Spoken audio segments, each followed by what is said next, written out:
সালামু আলাইকুম এভরিওয়ান, কি অবস্থা সবার? এই যে সকালবেলা ঘুম থেকে উঠে মায়ের বাড়ির উদ্দেশ্যে রওনা হচ্ছি এবং একটু পার্লারে গিয়েছিলাম নিজেকে প্যাম্পার করার জন্য।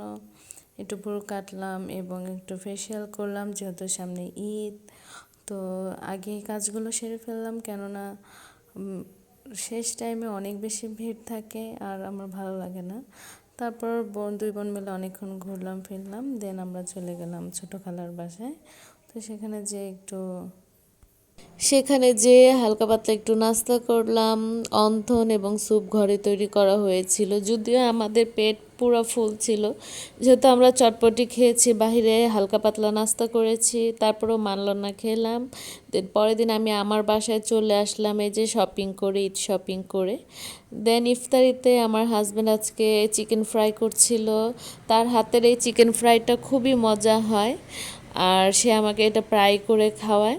তো এই যে চিকেন ফ্রাই সাথে বেগুনি এগুলো ভেজে নিচ্ছিল।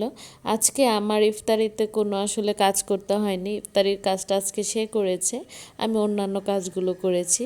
দেখুন ফ্রাইগুলো কি সুন্দর হয়েছে, আর খেতে দারুণ টেস্ট হয়, খুব মজাদার। তো এই যে পরের দিন নেক্সট দিন সকালে শ্বশুরবাড়ি থেকে হাঁস পাঠিয়েছিল, দুইজন হাঁস বেছে যে কুটে নিয়েছি। হাঁস বাছা অনেক কষ্টকর, যদিও আমার হাজব্যান্ড বেশি বেশি করেছে। তারপর এখানে দেশি মুরগি ছিল, শ্বশুরবাড়ি থেকে পাঠিয়েছে।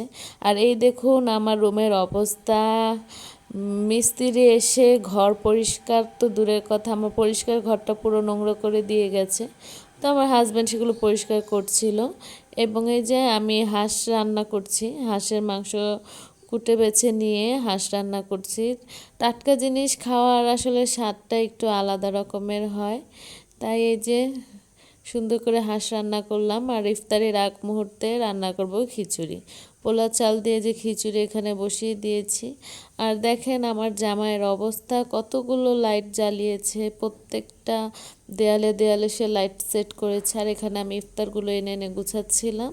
এখানে ফল কেটে রেখেছি। আর এই যে আজকে অনেক দিন পরে মুড়ি ভর্তা খাবো, এখন যেহেতু খাওয়া হয় না। আর এই যে পাশের বাসা থেকে দিয়ে গেল বউয়া ভাত। আল্লাহ হাফেজ।